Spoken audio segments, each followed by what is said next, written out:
Thank you so much for joining us. We are live with Glen McIntosh, who we're so excited to have here. He is an animator, concept, and storyboard designer who has worked on numerous Jurassic Park and Jurassic World films, including Jurassic Park III, Jurassic World, Jurassic World Fallen Kingdom, Jurassic World Battle at Big Rock, and Jurassic World Dominion. And he's worked with many paleontologists and artists and lectured on dinosaur movement and locomotion around the world. So thank you again, Glen, for being here today. It's my pleasure. Thank you so much for inviting me. It's always fun to talk to people who love dinosaurs as much as I do. Yeah, every time we talk to you, you're in this room with all this amazing dinosaur stuff behind you. Yes. And we're so excited to see it. So it's nice that other people get to see it for once too. Yeah. Well, it's been a passion of mine to sort of like collect this stuff because it helps me learn about them when I'm doing concept artwork or animating them. It helps me understand their anatomy, how they're put together and structurally. And so it's informative on my end, whether I'm animating or designing them to, help learn how they would potentially move. Yeah.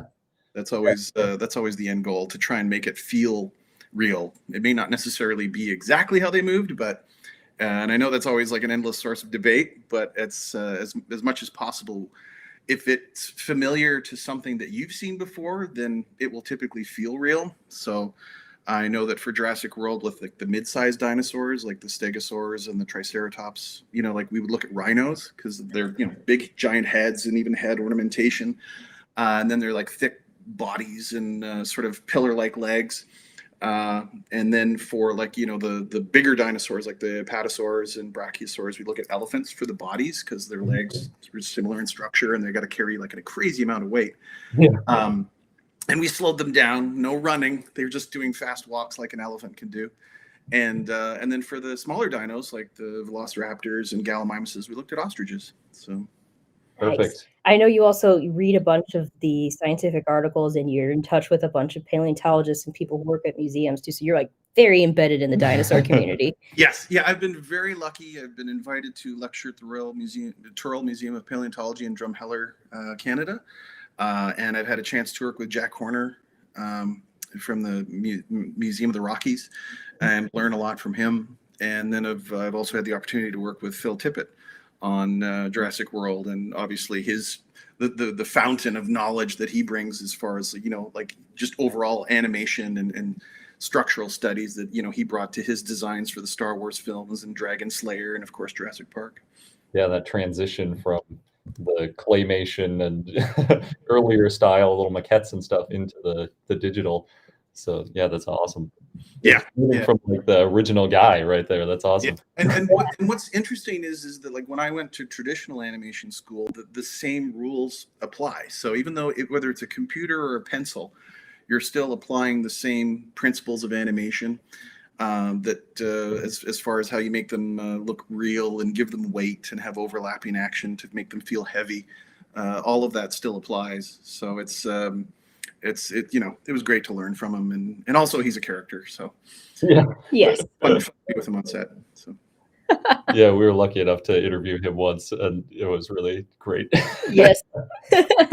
we would have like night shoots on the north shore of Oahu when we were filming the raptor sequence where the Indominus comes out of the jungle and then the raptors turn around and turn on the soldiers. And, it was pouring rain for like 3 hours. And we just, huddled under a tent and we had to take like a stick to keep having the water spill over because it was raining that hard. And then, Phil was just telling us stories about, Empire Strikes Back and Return of the Jedi and all that stuff. And then, I thought we were going to go back to the hotel because it was pouring so hard, and then the producer was like, "You're not going anywhere.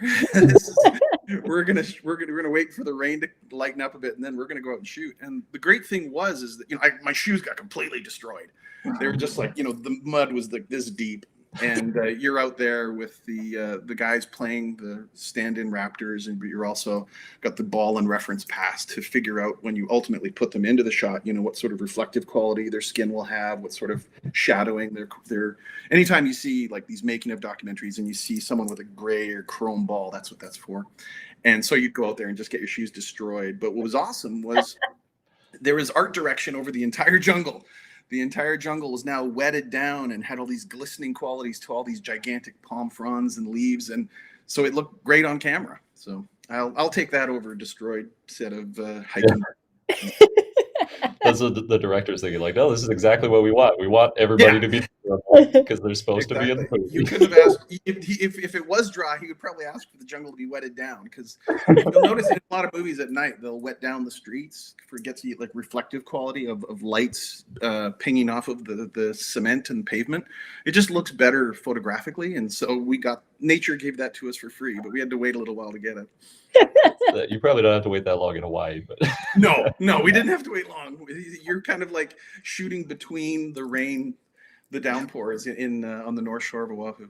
So, but it was really fun to be filming in the same valley where they filmed the original Jurassic Park, where the Gallimimus stampede and stuff. So, oh yeah, it's a location called Kualoa Ranch. Any dino enthusiasts, if you ever want to go there, they have tours there where you can take buggies, and they have signs where this is where we filmed Jurassic Park, and this is where we filmed Mighty Joe Young, and so stuff like that. So it's so cool. Kualoa Ranch is a beautiful location.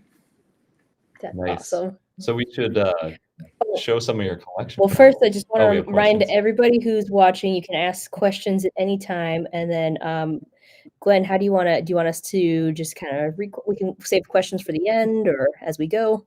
Yeah, as you go along, I'm happy to answer, and I'll just talk away, and feel free to interrupt me.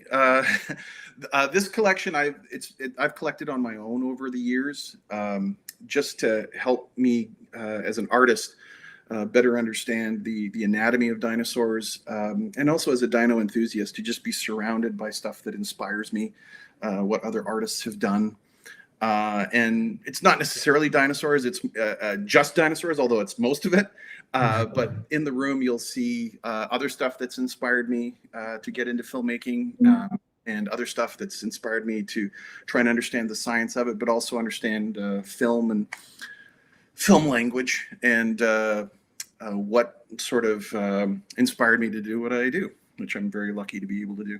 Awesome. Amazing. So I'm thinking maybe we should start with you mentioned a little bit how you'll look at real life, and I know you've got a shelf full of real skulls. Yes. That you can. So hopefully I don't make anyone too seasick here. But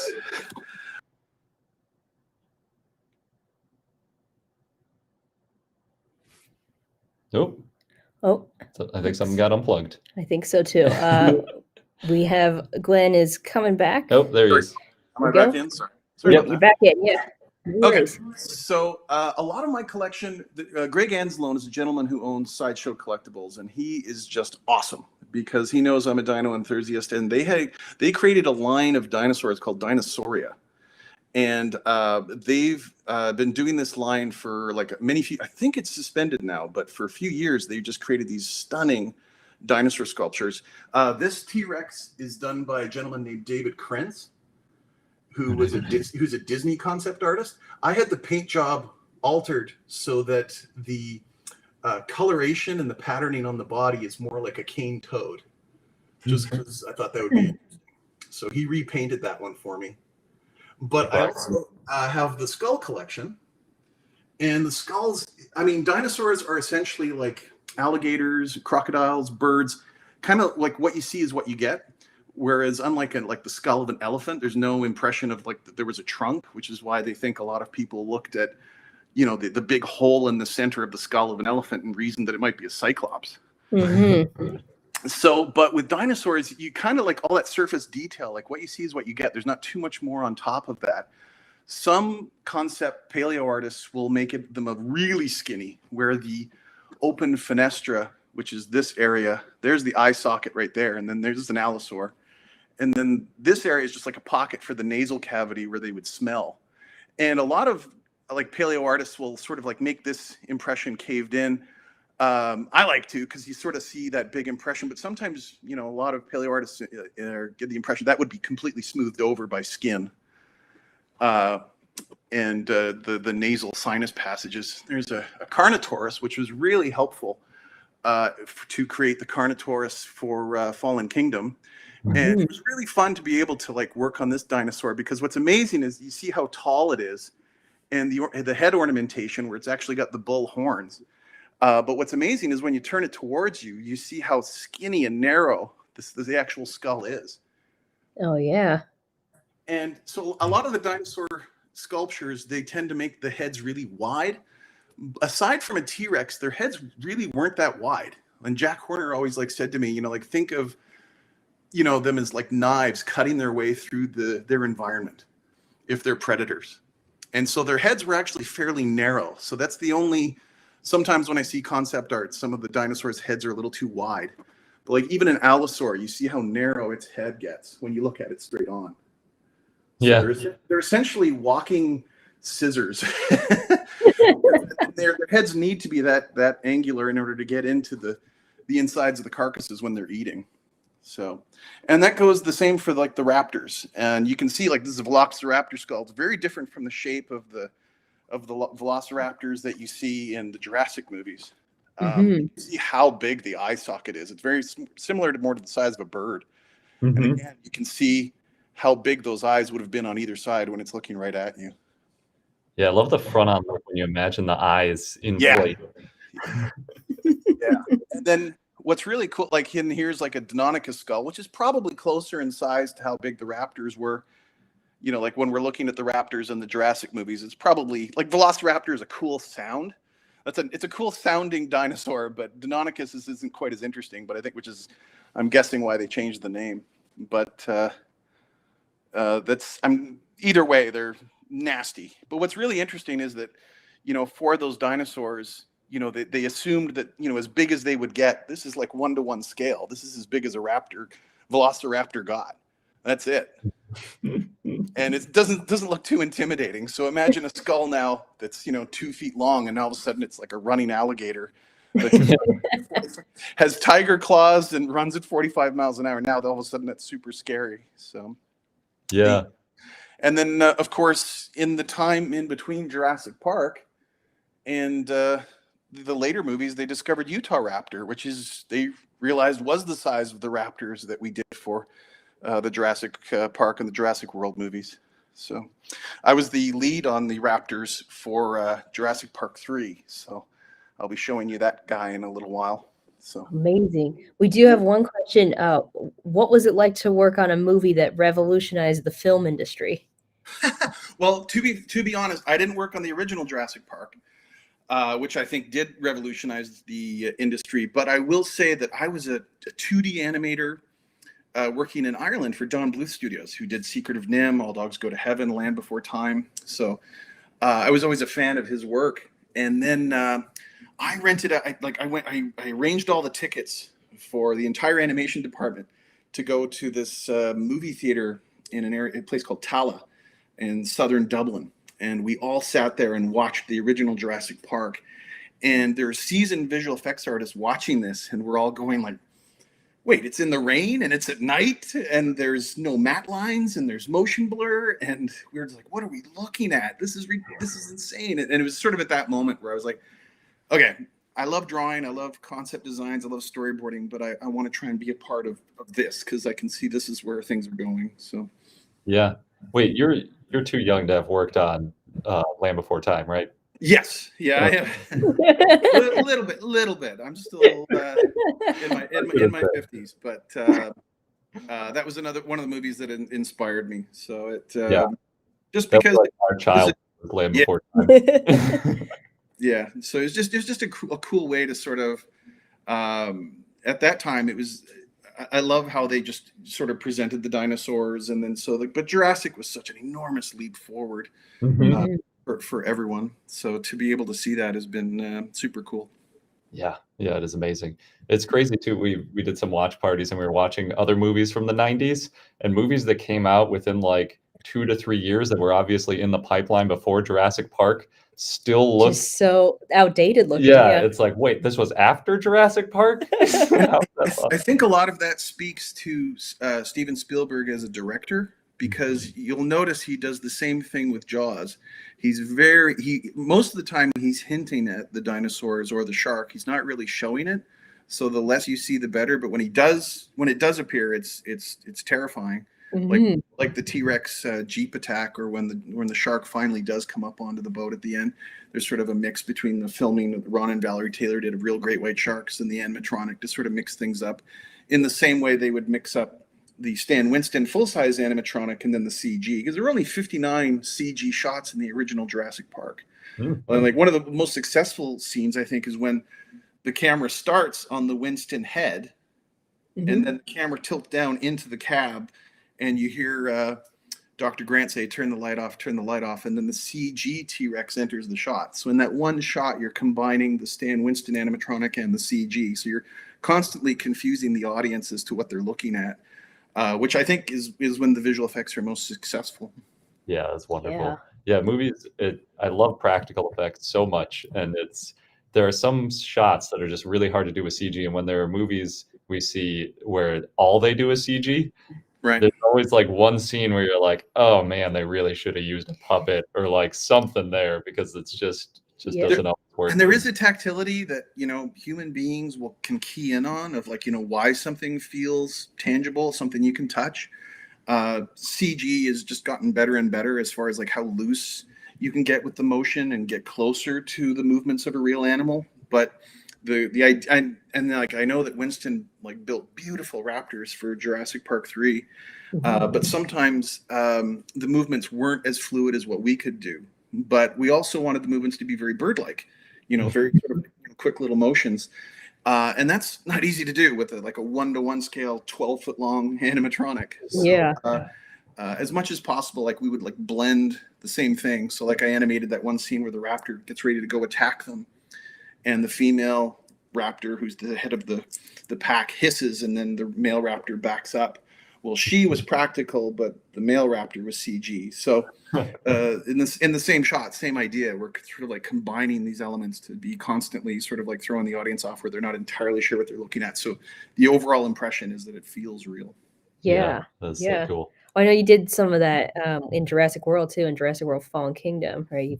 Yes, and there's more and more of an emphasis on the animatronics, just because there's, you know, like that's what the people love, and they've gotten so good at it. It's, you know, some of the pieces I'll be showing were painted by the same gentleman that painted the full-size dinosaurs and the smaller size reference maquettes, a gentleman named Henrik Svensson out of Pinewood Studios in London, where we worked, and he's just brilliant, just a brilliant artist. So, and he can work so fast. So, and to anyone in the film industry, like that's just invaluable, because you're not just having to like work, you know, and try and have it have the highest quality, but you're also working on a schedule. And, you know, like with a big movie like that, you know, a studio could be spending hundreds of thousands of dollars a day. So you can't be, you know, you can't have it like, yeah, it'll be ready the next day. No, it has to be ready at 6 a.m. to, you know, be taken out onto the set and work, you know. So there's a lot of rehearsals that go into it and a lot of testing. So it can be pressure filled, but it's also very rewarding when it comes together. Yeah. Somebody mentioned they loved the Jurassic Park III dinosaurs, and I think you have a Jurassic Park III raptor in your. I do. It was sculpted by an amazing artist named Galileo Hernandez, and he making a little bit of room here. So this is the piece that he did, and then it was painted by this amazing artist named Rick Cantu. And Rick is an amazing artist that I met through Amazing Figure Modeler magazine, and he paints a lot of the templates for any of the pieces done through Sideshow Collectibles. And you can see the little level of detail that he put in the eye and the scales and everything like that. And the quills on top are actually porcupine quills that he got from a taxidermist. That's amazing. Yeah, so he's not only incredible at painting, he's resourceful on how to get like sort of the achieved look.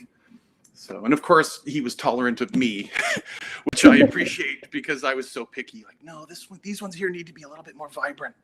And these ones here need to be less dull, but there needs to be a striping pattern across the eyebrow ridge. And what's fun, like these are my favorite raptor designs, because although they're grounded in reality, what you see is the fact that they have, like, there's the blue and the red, just like what you see on an Australian bird. So there's a color that you would get because of sexual dimorphism to sort of like show off to the female. So getting something that doesn't feel too much in the fantasy realm. And that's always something we worked on in the Jurassic films. You don't want to stray into designs that are too fantastical or too much rooted in something that you might see in Lord of the Rings or Game of Thrones. As amazing as those movies are, it's just the Jurassic films sort of live in a different world. Yeah. Yeah. That's so cool. Yeah. We've got another question is, what species of dinosaur that's not in the films already would you love to work on in future projects or films? Oh, what a great question. I have not seen, let's see, a Therizinosaurus.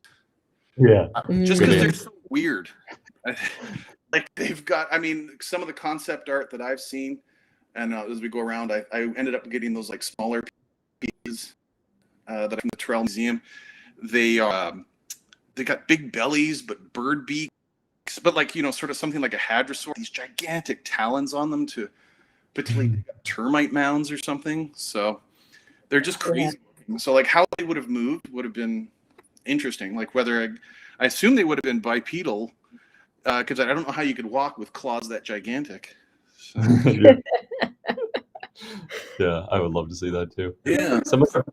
Somebody asked, is this one 1-to-1 scale? This is 1-to-1 scale. So you can see how much of a nasty bite that would be if it got me in the hand. Which means it's probably like roughly Utah Raptor. Yep. This scale. would be roughly Utah Raptor size. So that would, a Bengal tiger would last about 5 seconds against this guy. Because it's not just the mouth, and not just the hand claws, it's the foot claw with the killing claw that could sweep through 180 degrees to like, you know, create a slash that could be, you know, 2 or 3 feet long. And then, and that would be the end of that. So, I also put the ones from King Kong down here. Oh, I didn't know you had that. See how it's slightly different design. You know, the idea being that, you know, over 65 million years, they evolved a little bit. So, and then at the base, I have a rat. One of the first pieces I got, which was painted by a gentleman named sculpted by a gentleman named Christopher Darga, who is actually also an actor, but he also sculpted dinosaurs. So nice. I asked him to put the Jurassic Park III coloration on his raptor design. This raptor design is actually close to what, you know, a real raptor would have looked like, and you can see sort of the killing claw raised off the ground there. Oh yeah. Watch out for those. He's an amazing sculptor as well. So these are beautiful. Yeah. I have another question from the audience. Do you have a favorite design that you've done in the Jurassic sequels? Yes, that would be this guy, the Indominus Rex. So, so in Jurassic World, we knew that Indominus Rex was going to fight the T-Rex, which is this one. Sneak on it. Yeah. So if you imagine, like typically in a film, the average cut length, and it's gotten shorter and shorter, you know, during the MTV generation, not to date myself, but if you like watch a movie, you'll notice that as you're watching it, count how long each camera view lasts. So as you're watching it, you're like 1001, 1002, 1003, cut. 1001, 1002, 1003, cut. But for an action sequence, that speeds up. And for nowadays action sequences, it speeds up even more. So it's 1001, cut, 1001, cut, 1001, cut, 1001, cut. To the point where you like the Bourne Identity films, you'll have like 8-frame cuts. Which I think they've backed off on, but the point being that you had to instantly be able to recognize who was who. So when these two were fighting, you know, if it was just a motion blur, you couldn't be like, well, wait, who's winning? I don't know what's going on. Yeah. They both look the same or whatever. So how did we visually distinguish the good dinosaur from the bad dinosaur? And so we did that for a number of ways. And so I looked at a lot of reference dinosaurs. I looked at Allosaurus, Giganotosaurus, Rugops. Basically, if you look at the curvature of this nose, there's a bump here on the Jurassic Park T-Rex, but it typically slopes this way. But you can see the brow ridge on the T-Rex is angled to make it look meaner. That was a call by Stan and Steven. But with our Indominus Rex, I thought it would be cool to incorporate the horns of the Carnotaurus. Mm-hmm. So initially I had them pre-orbital right here, like an Allosaurus. And Colin said, why don't we put them over the eyes and angle them back to just make her look faster? So we did that. And then I had more what are called osteoderms along the nose. I had maybe 10, and he goes, let's simplify it so that it's more obvious in the silhouette. So we did that. And then what's really fun is if you look at the osteoderms along the back of the neck, you got these like thick spikes that they know Carnotaurus had. So I thought it'd be a cool way texturally to break it up from what the T-Rex is, which doesn't really have those. So it shows like how Indominus was just covered in armor. And then we even added these like spines to just even break up the silhouette even more. Yeah. Here's the mouth. That's so cool. It is. And even the tongue looks menacing. I don't know if you have to ask, but you should maybe say where you got this from, because I think. Oh yeah, so this was sculpted for me by Galileo Hernandez. So I had one made for me to remember the show by, and one made for Colin to thank him for giving me the opportunity to work on Jurassic World. So that's so cool. So the other version of this one is in London, England, at his house. Amazing. It looks so alligatory on the bottom jaw there. Yeah. And it's what was really fun about this design, and what's different about the T-Rex design, you'll notice that the teeth are on the outside of the jaw. So when helping to design this creature, I looked at saltwater crocodiles, so that when this jaw closes, and it actually could close when it was before the membrane in between was designed, these teeth all fit together. So like when you see an alligator close its mouth, you'll see these notches where the teeth fit. And the idea being that if you always see the teeth, it's always going to be more menacing. And it's also going to be able to distinguish itself from the T-Rex, because the T-Rex only has the upper teeth showing. Even though the upper teeth are much bigger, it's just a different look. The teeth are smaller, but they're always visible. Mm-hmm. Are its teeth a little more yellow on the Indominus too? Yep. It's the whole like concept of Indominus is that it's kind of a Frankenstein's dinosaur. Mm. You're kind of supposed to feel sorry for it. And if you think about it, if you actually look at the timeline of Jurassic World, it's only on the rampage for one full day. So like when it destroys the herd and then of the apatosaurs, and then it fights the ankylosaur, and then it gets clubbed in the head with the apatosaur, or the ankylosaur club on its tail, everyone's like, well, its jaw would have been broken. Well, there's nothing to say its jaw wouldn't be broken. So now it's wandering around, not just, not knowing where to go, but now it's in terrible pain. So there's nothing more dangerous than an animal in pain that's, either cornered or in pain. Right. So, yeah. Yeah, that's a good point. I kind of forget about the timeline of these things when I'm watching. Yeah, and what's interesting is like to study the timelines of movies, like Jaws, they're out there for like 2 days. Mm-hmm. Whereas in the book, they go out numerous times, sort of, you see things compressed, cinematically to make things, to like move the story along. Yeah. And what's really interesting is that if you look at the T-Rex here, it has a very distinct Jurassic Park quality to it, as far as the ridge of the brow and the nose sort of being curved this way and not this way. Mm-hmm. But if I take you over to Stan, it's a very different shape to the T-Rex. So this is also painted by Henrik, but this is closer to what they think T-Rex really looked like, which is still really cool and really menacing. Yes. Yeah, I love that one. Yeah. It always reminds me of like a dog. Yeah. What's so interesting with this actual Stan skull, and like this teeth configuration matches the Stan skull exactly, is that also they know that Stan's skull suffered an inch top of the head, and the sculptor has gone to the trouble of adding that wound that is healed over. Oh man. Oh, wow. So much thought and detail has gone into the sculpture, which is why I love it so much. Mhm. Yeah, that one's beautiful. Oh, sorry. I'm not usually a cameraman. Oh.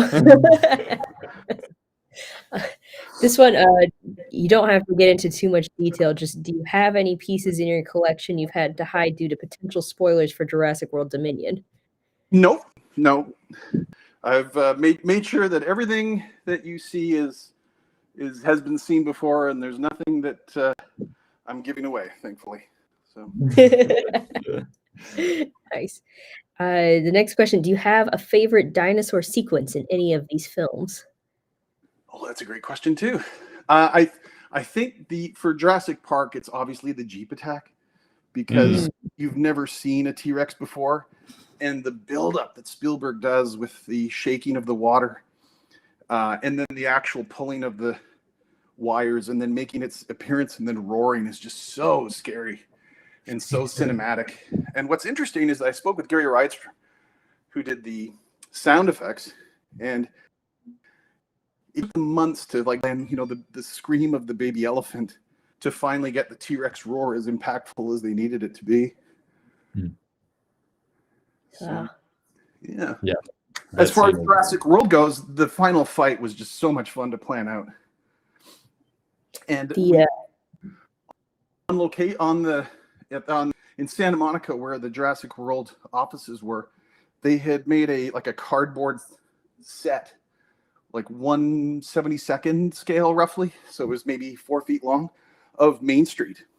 So we had little toy dinosaurs that were made, and we had a lipstick camera that you could get down right to street level, and it was literally, myself and Colin Trevorrow and Tim Alexander, the visual effects supervisor, and Phil Tippett playing with toy dinosaurs on the street, trying to figure out the choreography of the fight.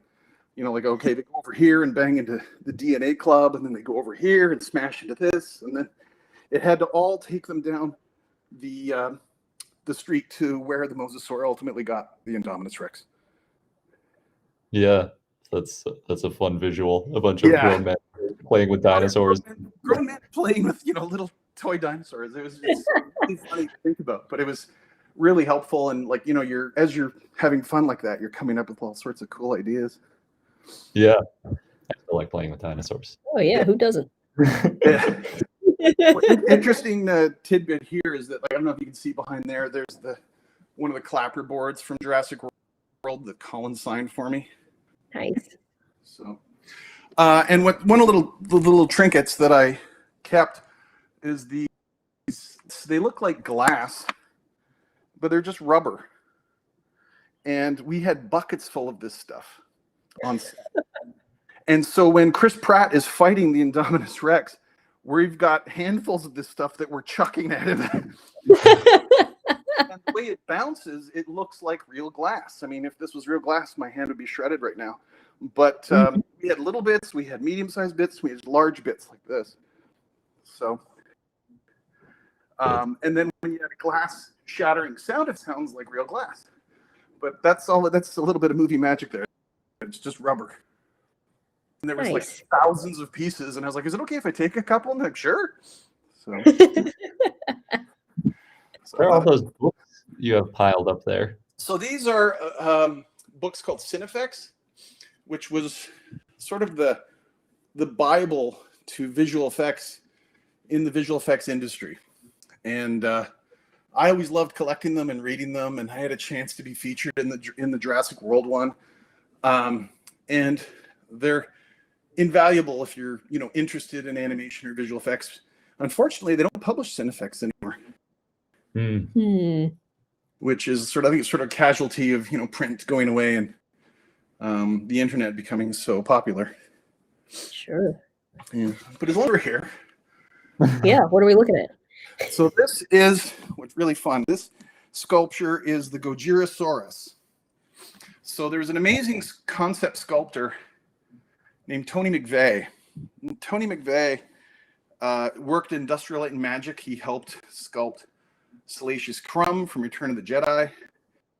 He helped to sculpt the Rancor along with Phil Tippett for Return of the Jedi. He had a background in musical history, so he has a great understanding of anatomical structure and animal anatomy. And he was sort of like, what would it be like if Godzilla was a dinosaur? So that's what this is. So that's why it's like so stooped over. You can see the tail axe is basically a big balance rod. It's a huge animal. So I would love to see, this Godzilla on the big screen and the head's very iguana-like. Oh, yes. and the osteoderms along the back. This is another one that Rick Cantu painted. I sent him pictures of Galapagos iguanas that have these kind of bony, spiny osteoderms on their backs. And so he replicated that for the Gojirasaurus. That is great. Yeah. And you also know, like, Tony's really good at sort of making the dinosaurs look a little emaciated, like the skin is hanging off of them. Mm. Like behind the rib cage, you can see how the skin is in folds there. Yeah. Oh, yeah. That's sort of a trademark of Tony's work. And I'll sort of go up to his Albertosaurus and his T-Rexes, and he does sort of the same thing. He makes them look a little bit emaciated. You can sort of see that deepening of the fenestra. Mm. They look a little like they're starving a little bit. Mm. And this is at the end of the winter. And these are Tony's as well. This coloration is based on a famous by was it Henderson, Douglas Henderson. Mm-hmm. Just as gorgeous pastels of dinosaurs. I know that Phil has a big collection of his work, which is just stunning. And then I also wanted coloration of the T-Rex from Lost World. And that's what that one is. But that's a Tony McVeigh. You can see it. He makes them just sort of, but they're not some paleo artists make their dinosaurs. But I'm a big fan of his work because you can see the underlying structure. You can see the hip bones. You can see like the skull shape and where everything should be placed. So his work has been a big inspiration to me as well. Yeah. Yeah, that's interesting because it shows you a lot of the details of the skeleton while also adding some of the details of the body itself. Exactly, yeah. This is the Indoraptor skull. This was sculpted by an amazing sculptor in Los Angeles named Daniel Henrique de Leon, who also sculpted the raptors in my collection. There's Charlie. Yeah. And he sculpts them in his computer, and then he has them scanned out and fabricated, and then I sent them to London, and Henrik painted it. And what's really cool is that the eye is glass. So as I move, you can see that the pupil is sort of set back. Mm-hmm. So it always looks like looking at you. That's very in character. Yeah. And you can see that the teeth configuration is similar to the Indominus. So like it inherited some of its DNA, but then they added these longer scales up here, but it still has the spikes and stuff. So really fun design. Yeah, it's like a crocodile tail or something along the edges. Exactly, yeah. It reminds you, like sort of the tail end, the last 1/3 of the scutes of a saltwater crocodile, exactly. That's cool. It's cool. I don't think I ever noticed that in the movie before, that detail. Yeah, well, it's kind of like the, Giger's design of the alien. It's so much of it is backlit or in shadow. You aren't exactly sure what you're looking at, and that's a good thing. You won't, if you're too familiar with the overall design, it might start to feel, fabricated or too obvious, like what's going on. Like the Giger alien is just, Balaji Badayo in a suit, a big giant, suit, a big rubber suit. But if you backlight them and had smoke and steam and, flashing lights, and all of a sudden it feels like otherworldly. And that's always the goal in making it. Like you want to constantly just be suspending the audience's disbelief. That's so cool. It is. Here's the Brachiosaur from World. We wanted to make sure that the skin detail matched the one from the original. So I brought this in, stand and all, and put it in the passenger side of my car and put a seatbelt on it. and drove it into Industrial Light and Magic, and they scanned it with a laser to make sure that all of this skin detail came out. Wow. As Winston did a job, his company did just an amazing job. But it's also very unique to the Jurassic Park look. Mm-hmm. So it was important to make sure to match that. So they did it. David Vickery and his team in London did an incredible job doing that. So, but yeah, awesome. So to make sure that it was as close as possible to the original maquette design from the original film. Mm-hmm. Yeah, that's so cool. But I think you were telling us too that if you have an original maquette, it won't last as long because they're foam and don't hold up so well. The original, so like these ones are resin, so they're going to last a lot longer. Mm-hmm. The original one, the ones that are on film, if you actually poke it, it's really soft rubber, but it looks great on film, and you can wet it down and everything, but it degrades very quickly. So you, for a collection, you would ideally want to go with resin over rubber. Right. Unless you have you're like George Lucas and Peter Jackson, and you have a temperature controlled collection. So which I'm sure they do. Anoxic chamber. Mm-hmm. So this is a 1/4 scale T-Rex skull, and you can see how many similarities it bears to that other skull that I showed you, as far as the slope of the brow ridge, slope like angled this way. It's concave instead of convex. And there's the eye orbit, and there's the fenestra with the nasal cavities. But like, this is 1/4 scale, and look how gigantic those teeth are. Yeah. So 1/4 scale. So it's you can imagine how long you would last against a full-size T-Rex. So Yeah. Is your stand with the fleshed out stand also 1/4? It is. It's well, probably a little bit less. Like maybe it's close. They're very, very close. What about the Jurassic Park T-Rex? Is that seems bigger? That one's 1/3 scale. Oh wow. Which is even harder to believe because it's gigantic. And then I think it's important for artists to remember. I just want to tilt you down to my collection of science books. So the kind of stuff that I'm looking at when I'm helping to design these creatures. There's just all sorts of things that you're looking at, whether it's birds or reptiles or mammals, and just as much as possible collecting reference from the natural world, the Mother Nature, whatever human beings have invented or created in their imaginations.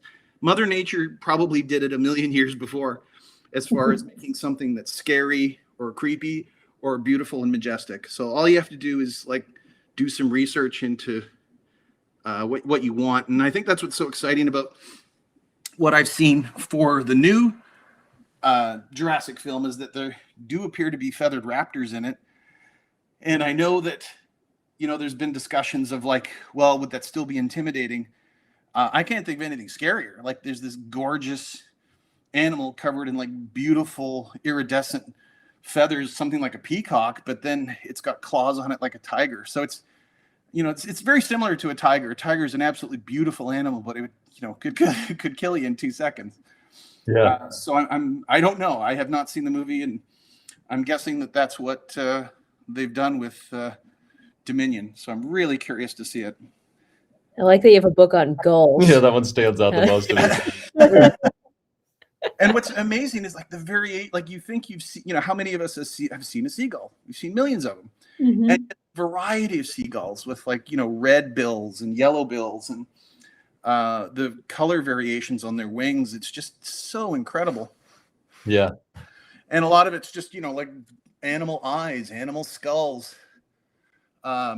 There's a great book by Jack Ham, How to Draw Animals. This was a great book because he breaks down, structurally how humans are built and what the animal equivalent would be.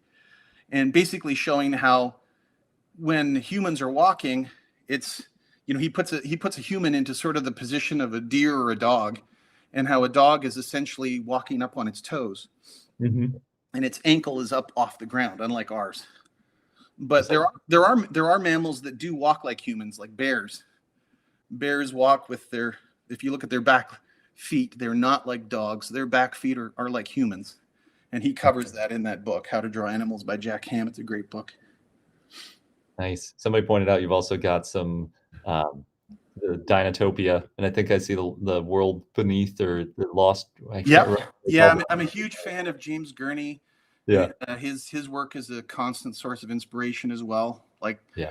as much as possible, I encourage you to like go out and surround yourself with, you know, people and work and art that inspires you for your work. Just because it's so helpful when you're it informs you in so many ways. It gives you so much ammo when you're starting to approach the work. And whenever I brought work to Colin Trevorrow, I never wanted to be able to say, well, I just, you know, here's something I thought up. I wanted to be able to say, no, this eyeball is based on a tokay gecko, or nope, this eye coloration is based on a goshawk, a North American goshawk. Or I always wanted to be able to refer back and say, you know, everything I'm designing is based on something that exists in the natural world. Which I think you would do if whether it's a creature of fantasy like a dragon, or a creature like a dinosaur, which is a little bit more grounded in the natural world. Yeah, definitely. Because they all were living creatures, and so they were abiding by the same rules that everything lives by today, too. Yeah. And speaking of dragons, sorry, I'm making this sound like it weighs 50 pounds, but it's just me out of shape. This is from a movie called Dragonslayer. And this was the dragon from Dragonslayer called Vermithrax. And I loved this movie as a kid. It came out in 1981. It's directed by Matthew Robbins. Dennis Muren and Phil Tippett did the visual effects for it. And it holds a special distinction along with Raiders of the Lost Ark, in that it was the first two movies. Raiders and Dragonslayer were the first two movies that were done beyond Star Wars by Industrial Light and Magic. And so it was actually done by the Walt Disney Company, which is hard to believe because there's a lot of violent moments in it. Like the dragonlings, which I'll show you guys in a second. They're the babies of Vermithrax. She's a mom, and like they eat the princess, and it's quite gruesome. But it's sort of like heralded like a new style of animation. I know that Dragonslayer was playing in the same theater along with another theater. There's Clash of the Titans was playing in the other theater. And I was a huge Ray Harryhausen fan because of the end of stop motion animation. And Clash of the Titans that I already seen, and then I tried to go see it again. It was sold out, but Dragonslayer wasn't. So I went and saw Dragonslayer, and it completely blew me away because now you're seeing something that was mixing up the mediums. So Vermithrax was achieved through a number of ways. They built a full-sized animatronic. They had a hand puppet that someone operated with. Chris Wallace operated with his hand. They had the Go Motion full-sized figure that Tom Cinnamon and Phil Tippett animated. I think it was mostly Phil, and a little bit of John Berg as well. And these are the same guys that animated the AT-AT Walkers for their Empire Strikes Back. So amazing animators. Yeah. And the dragon design is very dinosaur-like. Yeah, seriously. And this design is so influential that in Game of Thrones, and if you look at the history of Game of Thrones, George R.R. Martin named one of the older dragons in Westeros Vermithrax. Oh, wow. So it's a very noteworthy movie dragon. So I encourage anyone who hasn't seen Dragonslayer to go see it. It's the costume designs, the uniforms. It's sort of, they filmed it in Wales. It has a great middle-age look to it. The armor is correct as far as chainmail, the proper like armor that would have been used in that time. And the dragon is just incredible. So that's so cool. I know I've seen it, but it's been probably 10, 15 years. Yeah. I should rewatch it. Yeah, for sure. Disney Plus. I don't know. Some of the like less family friendly stuff didn't make it to Disney Plus. No. And then here's the Winston T-Rex. Oh, nice. So you've got 3 like very large T-Rex. Yeah, you know, you can never have too many T-Rexes. Yeah. Agreed. Yeah. I thought I couldn't go any bigger, and then after this one, and then I did. So, but that's my crazy obsession. You somehow find a way to make room. I somehow do. Isn't that crazy? It's my home is a repository for the dinosaur collection at this point. So I'm also a huge fan of Drew Struzan, who did all of the most iconic movie posters of the 1970s, 1980s, like Back to the Future, E.T., Indiana Jones and the Temple of Doom. And he did this lithograph that for Lost World, which I love. So it was a real treat to be able to get that. So, and yeah, I've had the opportunity to meet Drew Struzan at Comic-Con, and he's just the most humble, amazing artist you could ever meet. But yeah, his paintings are so iconic. George Lucas has a lot of original Drew Struzans of the Indiana Jones films, and they're just stunning. I had the opportunity to see them when I did Star Tours, and I would have a chance to go up to the ranch and see like a Struzan up close, and they're just gorgeous. Yeah, that's really pretty. Yeah, and I thought it would go good with the room. There's a running theme, so I might as well be consistent. Going back to our audience question, have there been any changes to your character designs that you were bummed that had to be changed or left out? The Indominus Rex almost had lips. And the story behind that was, if you look at the Velociraptors, they can actually curl their lips. Like in the kitchen sequence, when it's getting ready to track the kids, the Velociraptor's lips sort of curl up like you see on a wolf. And if you did that on the Indominus Rex, that wouldn't really work because the teeth are on the outside. So like it would be like the equivalent of a saltwater crocodile growling. So there is, when you see a wolf growl and it curls its lips up and exposes its gums, it is terrifying. But the reasoning behind Indominus is that if, the teeth are always exposed, you don't need to, have the lips curl, but it doesn't really have lips because the teeth kind of exist on the outside. So the whole goal was to make sure that it was a saltwater crocodile inspired animal. So I did some concept artwork of like what it might look like with lips, and just everyone was like, yeah, that's probably not the best way to go. Let's go back to what we had. And so, you always are at the behest of the wishes of the director. If you're a film artist, you're trying to make the director's vision come alive on the screen, and you figure out a way to make it work. But luckily, we sort of fell back to a design that, everyone thought looked more menacing. Definitely does. Yeah. Do you have a scene in the films that you're most proud of they've worked on? Oh, these are great questions. I didn't animate the final fight, but I'm really proud of how it came together, because it was a consolidation of 4 or 5 animators working together and stitching those moments together by just incredibly talented artists. I've been very lucky to work with incredibly talented artists, and to see that, I think, as a supervisor, you start to let things go. By that I mean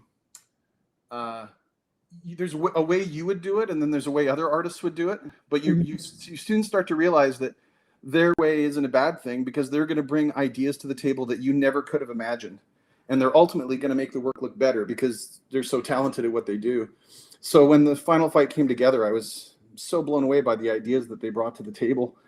And then, Colin showed it to Stephen, and Stephen was really happy with the final result. So that was very rewarding. But I also personally, from an animation that I did the dino fight between the T-Rex and the Spinosaur in Jurassic Park III, the big long shot. All the Raptor and done and finaled. And they asked me if I wanted to do the dino fight shot, which was just a camera panning back and forth in this jungle set that they had created at Universal Studios. And I was like, okay. And so it was like 3 weeks, 100 hours a week to get it done. Wow. So crazy hours, but very rewarding. And which is kind of typical in the industry, right? Yeah, you're if you're making a movie, you're on a schedule and on a budget, so it forces you to be creative. And working with Joe Johnston, who's another hero of mine, it was great to be able to get his feedback and his input. The only bummer was that Spinosaur was kind of the big bad guy of Jurassic Park III, which meant T-Rex had to lose, which always bummed me out. So one of the other scenes I animated in Jurassic World was the T-Rex bursting through and destroying the Spinosaurus skeleton in Main Street. So after like 15 years, it was my way of getting revenge on the Spinosaur, and T-Rex kind of metaphorically winning again and sort of reasserting herself as the biggest and the baddest. Yeah. Yeah. I love that. You Going can back. see how wide a T-Rex head is compared to what the Allosaur heads were. Mhm. Yeah. The Jurassic Park head is maybe a hair wider than they would have been, but if you look at the skull, it's pretty wide. Yeah. You can just see how much bone crushing force would be behind a head that wide compared to like a dinosaur like Carnotaurus, whose head is, much more narrow. So in that respect, the T-Rex holds a special distinction of just being like such a gigantic animal. That's like a lot of the questions I get whenever I'm doing a lecture at the Royal Tyrrell or so. They always ask, what dinosaur would you, if you could go back in time, what one dinosaur would you love to see? And it would be the T-Rex. Just because it's hard to, I think it's really hard for human beings to imagine an animal that gigantic living on our planet Earth. Yeah. Oh yeah. Yeah, because its head's like 5 feet long. Skeleton, like looming over you. You look at its feet and its claws, and the foot looks like a foot of a chicken, but scaled up 100 times. So it's really hard to imagine like an animal that weighs 8 tons walking around on 2 legs that walked around on our planet, which sort of speaks to what I talked about earlier as far as Mother Nature creating something way more scary and terrifying than anything you could imagine in our nightmares. Yeah. I would love to know what a T-Rex actually sounded like too. Oh yeah. Yeah. That's pretty cool most of the time. Yeah. It's also fun to sort of see that they included the ear hole. Oh yeah. So very, very careful to sort of make sure to include those things. So what's interesting on the other Rex is the ear hole is on the out, sort of like it sort of sticks out. So that's more akin to Walker's theory of how the ear might have been situated. You can see how it's facing forward slightly, so it can, visually pick up where the prey is. So they sort of, but you can also see the binocular vision, how narrow this nose comes down. Those 2 eyes to be able to see straight forward. So yeah, the one cinematic conceit and the idea of like, well, if we don't move, it won't see us. Like, no. Not only would it be able to see you, it would smell 2 miles away, no problem. Yeah. And hear you when you're saying that. Exactly. So, let's see, what else? Do you have any other questions? Well, going back to Indominus, are you able to show us any concept art with the lips? Oh, I wish I could. Unfortunately, that's property of Universal. However, what I can tell you is that I think some of my sketches will be available to this book. So for those of you who are huge Jurassic Park fans, by James Mottram, wrote this book. It came out in the fall of 2021. And so it covers the first 3 Jurassic Park movies. And the companion piece, which is the 3 Jurassic World movies, will be out sometime in September. And it's also by James Mottram. And the visual history should have some sketches that I did. I don't know if it'll have the lips, but maybe at some time that's something I can get approval from Universal to show. Awesome. Yeah, that would be really cool to see. And I don't know how many people are familiar, but I also did the cover for Prehistoric Times that came out last spring, 2021. Oh, great. Great magazine. So yeah, it's an awesome magazine, and it was a lot of fun to do. So, and it was sort of like you see these like a lot of action poses in like wildlife photography, and I always imagine, what would it be like if a ceratopsian was trying to protect its baby and sort of flipped an Albertosaurus, and what that would look like. So it's trying to sort of put some animation into the paleo art instead of having them just stand there like statues, because of course they were living animals. So, but what else? Oh God. I was just going to say, there's the Predator. I'm not entirely dinosaur centric. And of course, I have all the Marvel movies, books, the art of books. I have the Lord of the Rings making of books. I have the all the books on like the movies that inspire me and like the Alien films, in addition to lots of dinosaur movies. A lot of books on film and film theory. A lot of books on Stanley Kubrick. He's my favorite movie director, mostly because every movie he did was unique and distinct as far as genre, whether it was horror with The Shining or historical epic with Barry Lyndon. But they were still uniquely Stanley Kubrick. So, and that's sort of, I think, the mark of a great auteur director. And then that's the bigger T-Rex that Sideshow Collectibles did. Oh, I knew it looked familiar. It's part of their Dinosaurial line. It's another version. I'm not entirely sure if David Krintz designed this one as well, but it's another gorgeous piece. Wow. So I think someone saw it in the corner. I've brought a lot of pieces down from the other room to make it easy to sort of access and show everyone. And then, yeah, so that's another beautiful piece that, you know, really helps when you're looking at it from various angles. You can see how it's thicker across the body, not as skinny as what he does with his pieces. So just a variation of, like, you know, an animal covered with a little bit more body fat, but still very much a reptile. Yeah. None of them are quite as thick as the Sioux reconstruction that they have at the Field Museum now. Yeah, that's the museum in Chicago. That thing is really thick. Yeah. Yeah, very, very robust. So, which of your projects took the most time to create? I would say Jurassic World, just because I was involved from the very beginning of it, from like bidding the show to figuring out the how, you know, how many shots it would be, how much each shot would cost. You know, working with the director, storyboarding a couple of sequences, and then ultimately, you know, being on set, working with the actors, and you know, to show them where the dinosaurs are going to be and how they're going to be reacting. And it was always, they were so nice and so accommodating. It was great. Because sometimes, you know, people aren't going to let, you know, they need to do what they need to do to get themselves into the right place. And you don't want to bother them. But, you know, being on set in Hawaii and in New Orleans, to be able to, you know, look through the lens and talk to Jack Horner and Phil Tippett and give suggestions, and it was really rewarding. And then, of course, all the post-production where you do all the animation. So, yeah, you're going from a show that had maybe 59 shots to like a show like Jurassic World, which had over 1,000 shots. Gotta ramp up the dino time. Well, it looked great.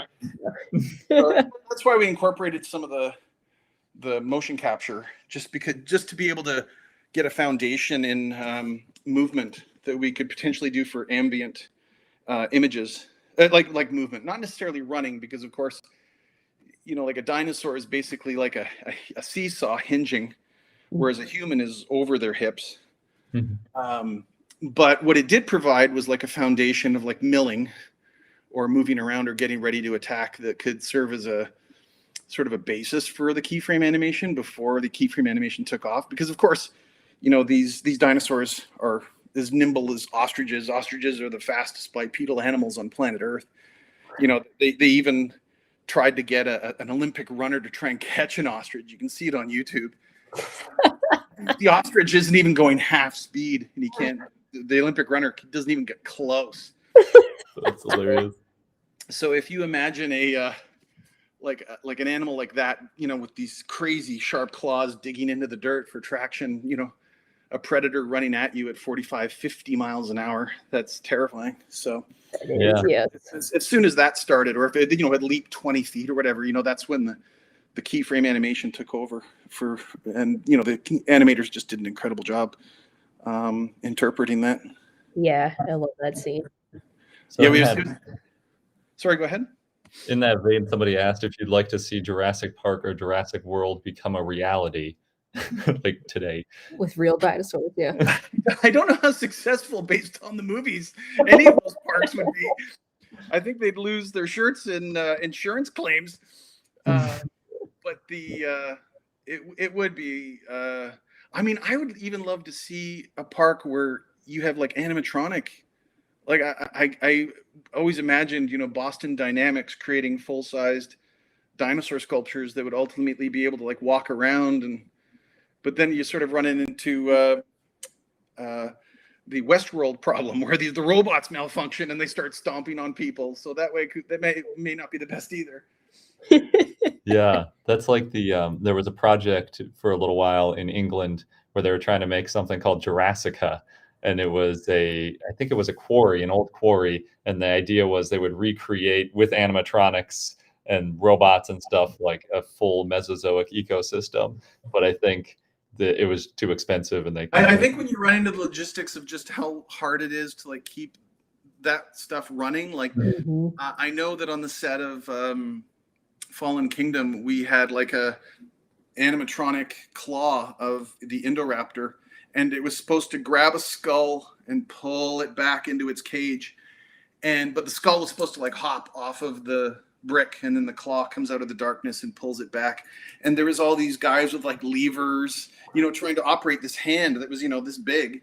And we did like just take after take after take after take, just all morning long trying to get it. And we're second unit, which means the principal actors aren't involved, but it's something that you're trying to capture that's ancillary to what the first unit is doing. So we had to be quiet while we were doing it, and we're all just like, oh my god, let's just try and do it in CG. And then ultimately the shot was cut, but just trying to get this hand to go out and creepily grab the skull and pull it back, like that one shot, we must have spent 3 hours on. And then it's a lot of that work ultimately gets disposed of because from a pacing point of view, or maybe it was too scary for kids, got discarded. And a lot of that is taken into consideration when you're filming, especially like the Jurassic movies, because the Jurassic movies are supposed to be intense but not horrific or grisly or gory. And I know that one of the animators who animated the scene where the Indominus, like there's Chris Pratt and the other gentleman like are running, and then the Indominus Rex grabs the one guy.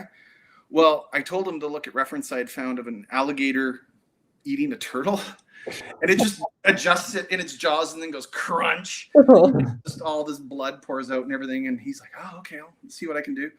And he, like basically he picks up the guy and pops his leg off, and then kicks its head back like an alligator and eats his torso. And I showed it to Colin, and he's like, holy God, this isn't Starship Troopers. What are you guys doing? This isn't The Exorcist. And I was like, yeah, I know. I go, but the animation is cool, right? And one of the ways I would help to sell the animation is to add sound effects. And so I called up Al Nelson at Skywalker Ranch, and I was like, Al, would you have any like bone crunching sound effects to help me sell some animation? He's like, do I? And like 2 hours later, I get 100 bone crunching sound effects to add to the animation. And when we showed it to Colin, he was like, yeah, I've got to be able to show this to my 8-year-old. That's a little too horrific. But it's beautiful animation. So what you see in the final film is conveniently placed palm fronds. So it's the exact same animation, but it's more sort of peekaboo. Like you don't really see how horrible it is, but it's the same animation. It's just, and then tamping down the bone crunching sound effect. The crunching. Mostly like Jaws. Like it's very similar in that respect as well to Jaws. These movies are intense and scary, but they're not gory. So that's always the fine line you have to walk with the Jurassic films. So another question, can you tell us a bit more about your schooling and your background and how you got into your career? Sure. Well, I loved the Ray Harryhausen films, like Seventh Voyage of Sinbad. I was always drawing since I was a very little boy. And so I would see these movies and then go home and draw them and try and recreate those moments in artwork.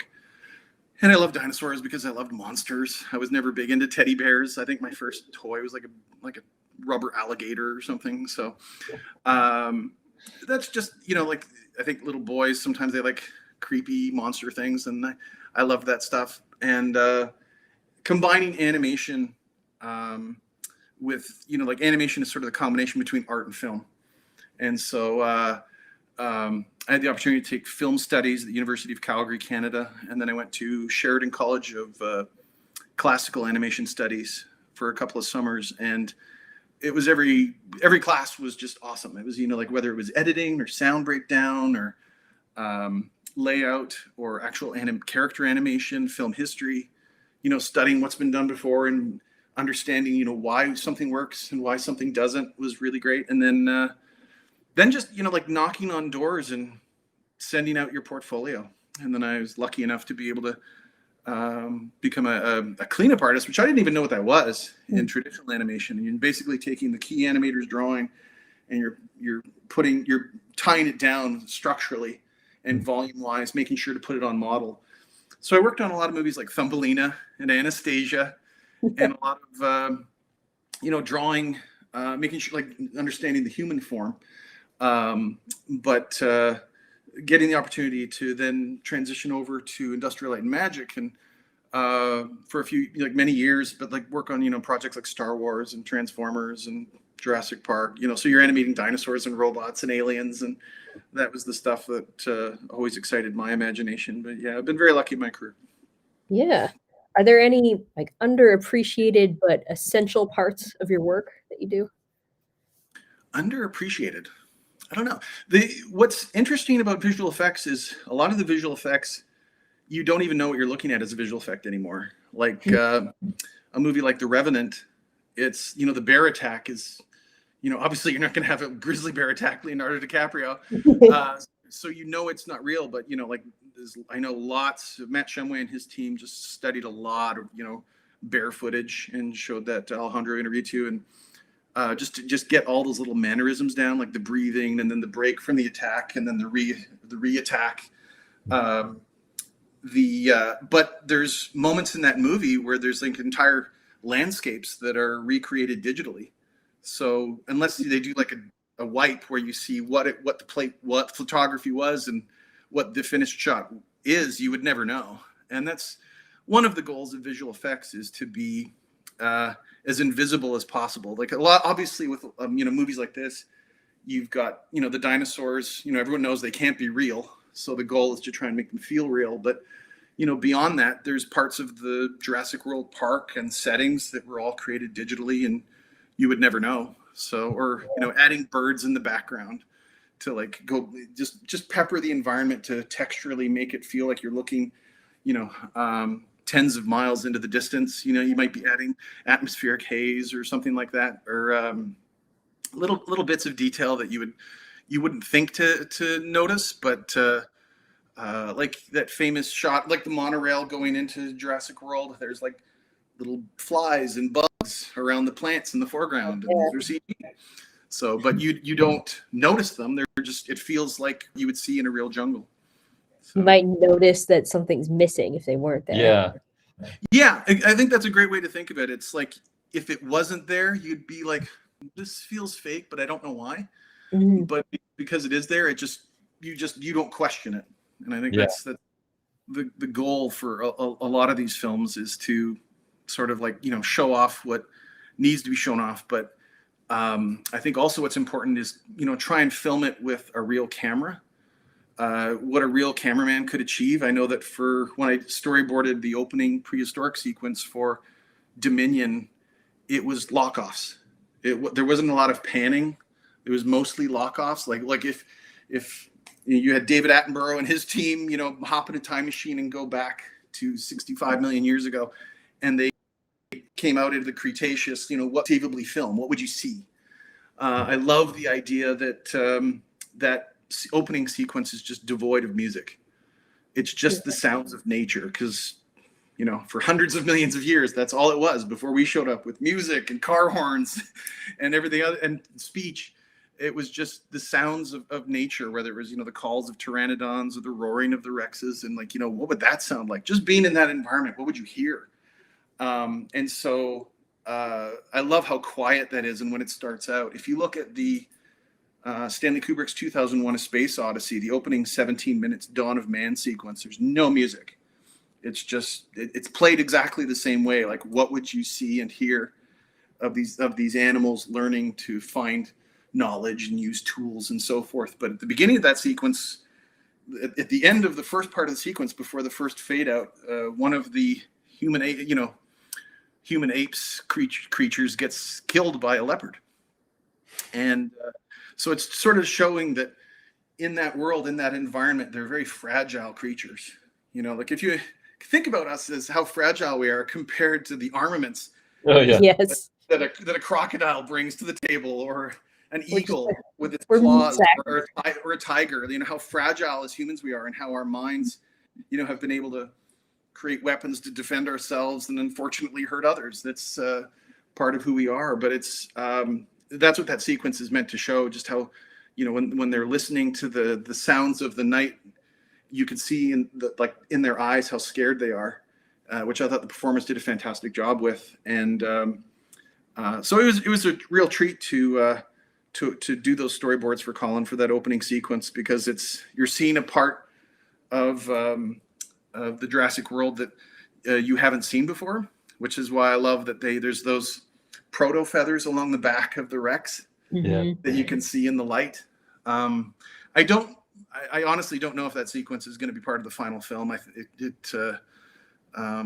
We'll see. Maybe it'll be on the DVD. But it was a really fun to work on and to help get people excited for Dominion, because I think Dominion is going to once again add to the mythology of these movies that have been part of our lives now for almost 30 years. Yes. Yeah, it's great to see all the different kinds of dinosaurs.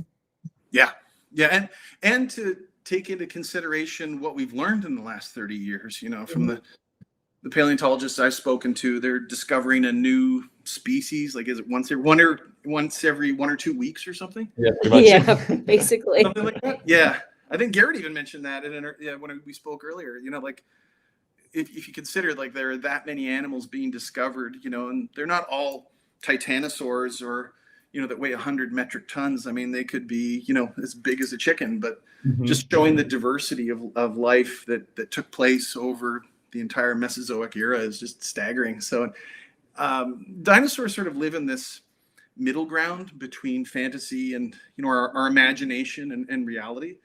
And I think museums are great for that, and the movies are great for that, in the sense that they help us have a better understanding of our place in the world and the way the world once was. It was an alien world, 65 million years ago, totally devoid of humans and technology and anything. And if aliens came down to see that planet, it would be the exact opposite of what it would be today.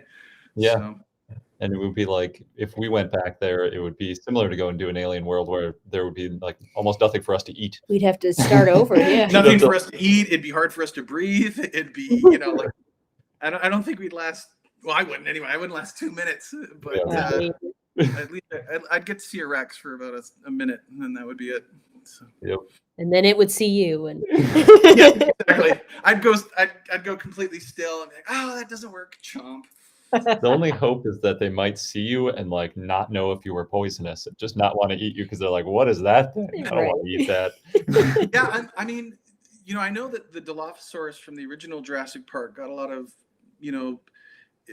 because it was sort of like, well, they wouldn't have had venom or whatever. But I mean, we don't know. We just don't know yet. I mean, that one didn't, but who's to say that there are others that did? It's the frills. There's nothing to say. We see that in demonstration in frilled lizards that are trying to scare off prey. It's not an enormous leap to imagine that dinosaurs would have had that as well. There's just no proof of it yet, but that's not to mean it didn't happen or that it didn't exist. So yeah, I think like the world of paleontology has just kept on opening up, and I think the discoveries that they've made, people don't want to think of a T-Rex with feathers, and I'm like, no, that's fascinating. That's infinitely more interesting. Something that weighs 8 tons could also have beautiful plumage. Like an 8-ton killer chicken is terrifying. Yeah.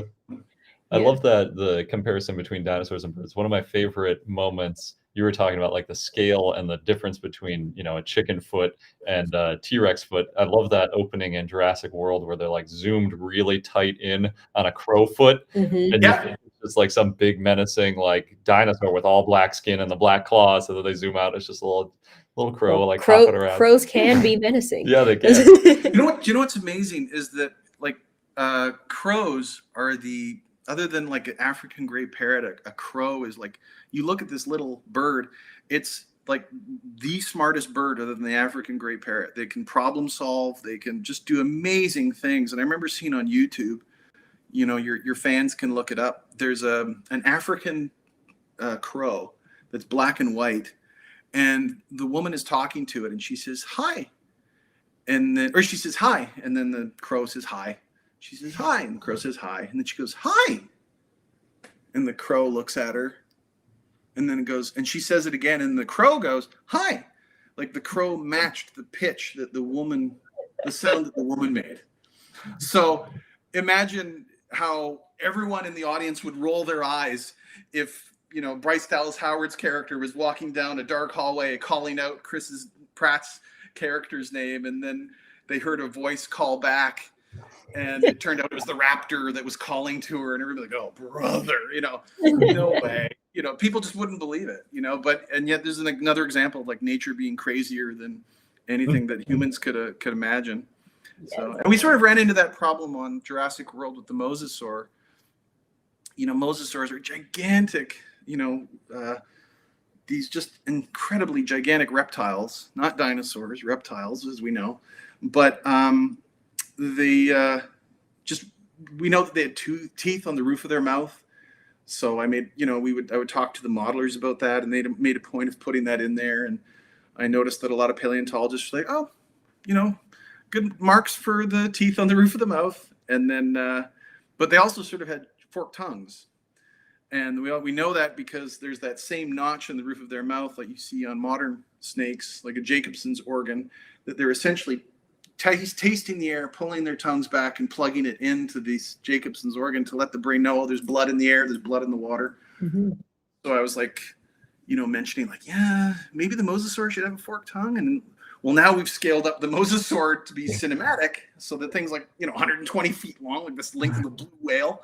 But we're also going to give it a forked tongue, and now all of a sudden it feels like a Game of Thrones creature of fantasy. So there's sort of a cinematic conceit there where we're sort of dialing back on what it probably was in order to make most of the audience go, okay, that feels real. But if you give it a forked tongue, it might be like, wait, what? Yeah. So, and that, you know, maybe 1% of the audience knows that and would go, oh, cool. But, you know, the goal with these movies is to just make them entertaining and inspire people. I would like, same with, like, I've heard from so many paleontologists that were inspired to get into paleontology because of these movies. In the same way, I would imagine a lot of ichthyologists and oceanologists got into studying sharks by watching Jaws, even though the shark isn't necessarily doing something that's what a great white shark would do. Yeah. So did you help design the Mosasaur? Yeah, only as far as like the curvature going back to the back of behind the eye, and then adding the connective tissue. And initially it stopped earlier, and I wanted it to be more like an alligator. But there's so many incredible modelers and concept artists, and you know, every once in a while I'd sort of poke my head in and say, well, what if we did this? And so being able to contribute to that was very rewarding, because you know, I was the animation director. I'm not the main concept artist, so that's not, you know, for people to be sort of like, for it to be a collaborative effort is genuinely appreciated, and I think we're also makes, you know, working on those movies so rewarding. Yeah. Definitely.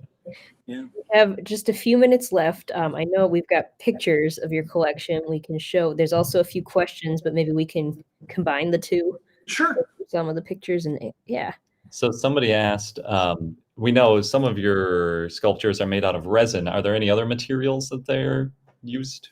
Aside from the porcupine quills on the male raptor, it's a lot of times there's like a steel rod in the base to keep them from falling over, because you know that can happen sometimes if there's earthquakes, but luckily none of them ever have. But they're mostly resin, just because I want the collection to live on. I know that when I was the sort of the Raptor lead on Jurassic Park 3, they brought this gorgeous Winston Raptor maquette at my desk that Stan Winston Studios had done, and it was at my desk for an entire year, and really inspired me because the colorations were so beautiful. And then, of course, when the movie wraps, they take it back, and then it came up at Christie's auction along with the full-sized Jurassic Park 3 animatronics, and they were just going for crazy amounts of money, and which I couldn't afford. So it's been fun to be able to sort of make my own collection and work with these artists that I've come to meet during my career. But what I did notice was that if you look online, there's like a tour of Peter Jackson's collection of movie memorabilia, and as the camera's panning across, you see the full-size Jurassic Park 3 Raptors. I was like, oh, Peter Jackson got them. So so if you have the will and the money, then I guess you can get anything. But I know that he's a big collector of movie memorabilia. I know that Guillermo del Toro is obviously a huge collector. He builds houses for his collections. And Thomas Tull, the head of Legendary Pictures, he's a huge collector of movie like maquettes and pieces and stuff like that. And Frank Darabont, actually, the gentleman who directed Shawshank Redemption and co-created the Walking Dead TV series, is also a huge collector of this stuff. So I can't compete with those guys. But I'm equally passionate, but I don't have the kind of money that they do. Yeah. Do you have a favorite visual effect from movie history? Holy cow, that's a great question. I would actually say the T-Rex appearing between the two Jeeps, because it was, I'd never seen something like that. I'd seen, like the Tauntauns, and I'd seen Dragonslayer. I'd seen Go Motion. But I had not seen anything that was like that perfectly integrated into its environment that felt completely photographically real. And the way it moved, the way Phil and his team created the animation, it was just so naturalistic and beautiful. And the way Steven and Dennis did the lighting for it. And like Dean Cundy was the cinematographer who, Dean's an amazing cinematographer. He did the cinematography for all of John Carpenter's movies. Which is why there's a very distinct richness to the color at nighttime of the Rex. And what's interesting and what we ran into on Jurassic World is that the brow of the Rex actually covers up the eye, and it casts a shadow on the eye. So every time we would light these CG dinosaurs, we couldn't see their eyes because the shadow from the brow ridge was so strong. And I was speaking with Dennis Murin, who was the visual effects supervisor for Jurassic Park. And he's like, oh, we had the same problem on Jurassic Park. So when you see that shot, they cheated a light into the eye so that the eye shows up. The audience's attention goes right to it. And they also put a light near the mouth so that the teeth glisten. So if you actually turned off those two lights, that would probably be closer to what the Rex would look like in real nighttime photography. But because they put those lights in, you don't notice it. But your eye immediately goes to it, oh, there's the teeth in the eye, there's the threat. And the other thing that they did was composite in a water splash when the foot slams down. Just integrating those little moments into the environment helps ground the creature in that world. It sort of speaks to what Dennis Murin has always talked about as far as the last 10% of a shot. So you get a shot to 90%, but it still doesn't feel real and you don't know why. And just by adding those two things, the light in the mouth and the eye, and then the splash on the foot stomp, just puts it over the top. But when you're watching the shot, you don't go, oh, that was a beautiful water splash. You look at it and it feels real. It's sort of like what we talked about before. It's the sort of the effects that you don't notice. If it wasn't there, it would be more obvious. Yeah.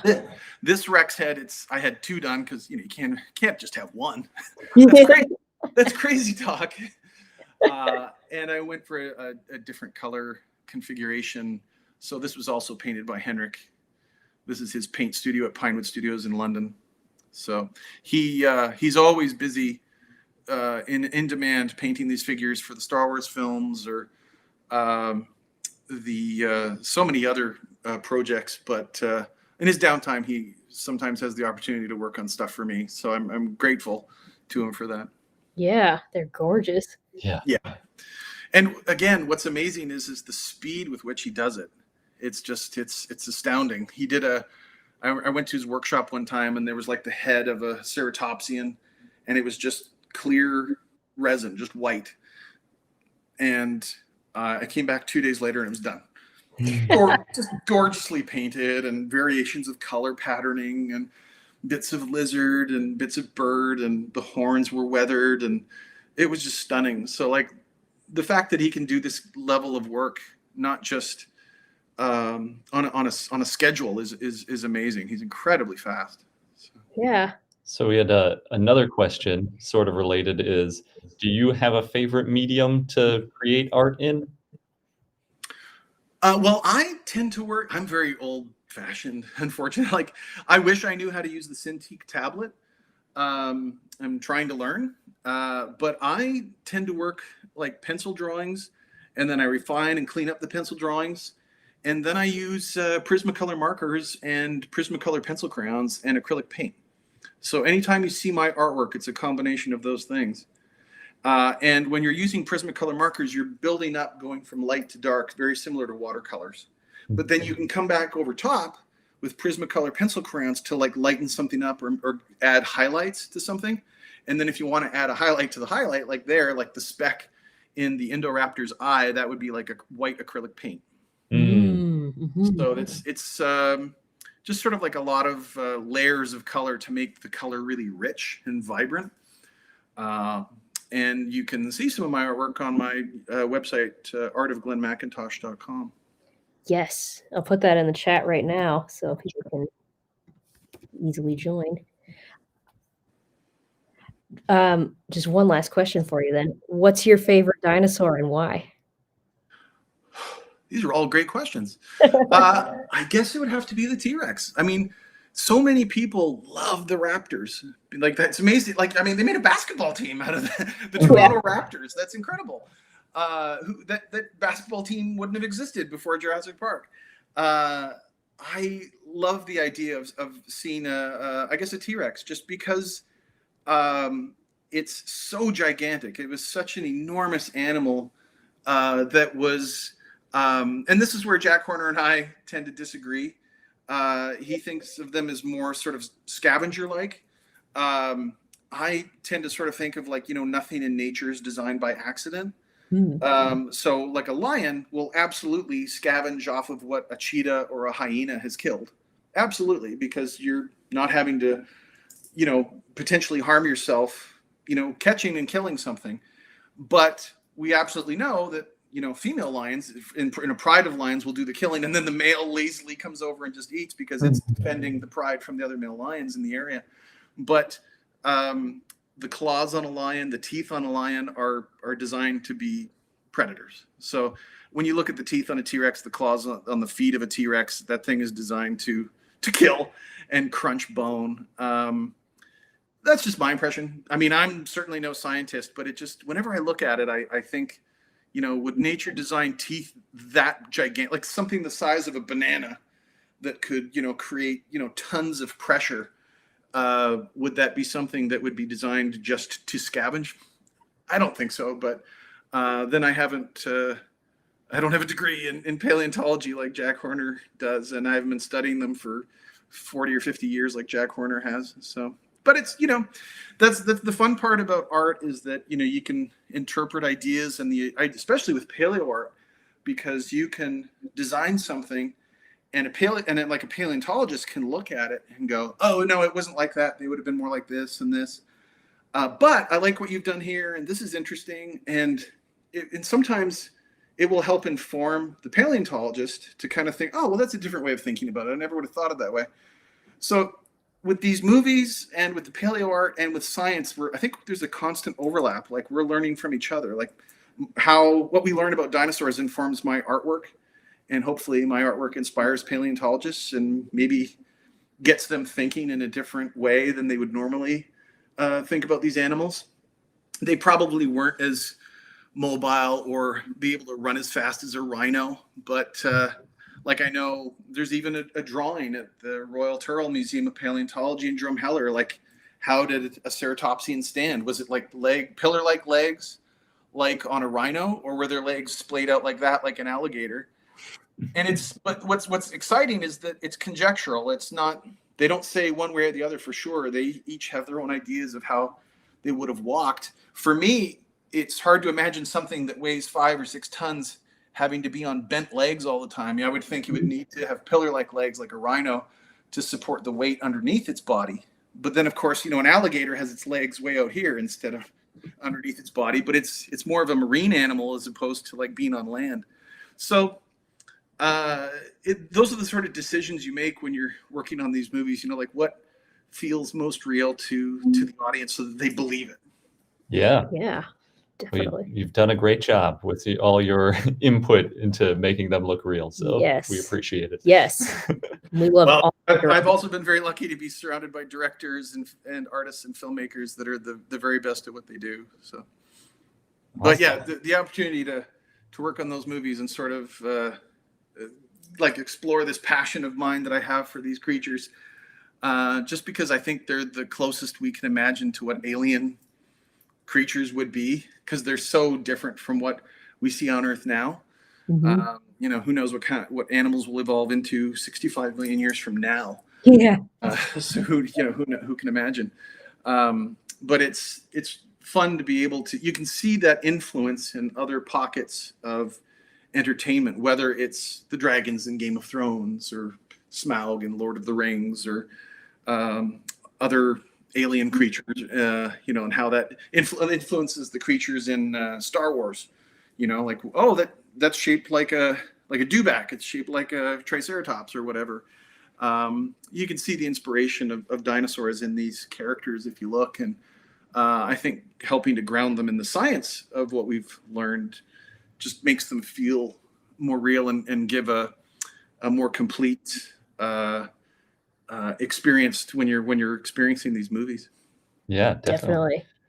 Yeah, I think I'm going to have, I believe I'm going to have a gallery showing of my artwork at the Royal Turrell Museum of Paleontology in Drumheller, Canada.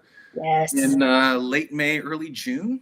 So you'll be able to see some of my concept artwork or you'll be able to see some of my dinosaur artwork there to help. I think it's going to be a great summer for dinosaurs with the Apple TV documentary, as well as Dominion coming out, and then of course all the work that you guys do to help spread the cool world of thank you dinosaurs to everyone. Yes, that's a big honor. Well, I appreciate you letting me talk to you two too, and show my collection to your fans. We've loved it. Yeah. Thank you. And I know a lot of people are excited about Dominion. Yeah, including me. It's very much going to be as much of a cinematic experience to myself as I was only involved with like the storyboarding of the opening sequence. So it was to see the rest of it is going to be incredibly exciting. So yeah. Awesome. Well, are there any other questions, or? I think we've wrapped it up. We've wrapped it up. Yeah. Just a lot of views coming in for sharing and answering all the questions and sharing your work and your process and of course your collection. So it's been amazing. Oh, my pleasure. Thanks again for having me. Yeah, you bet. Thanks.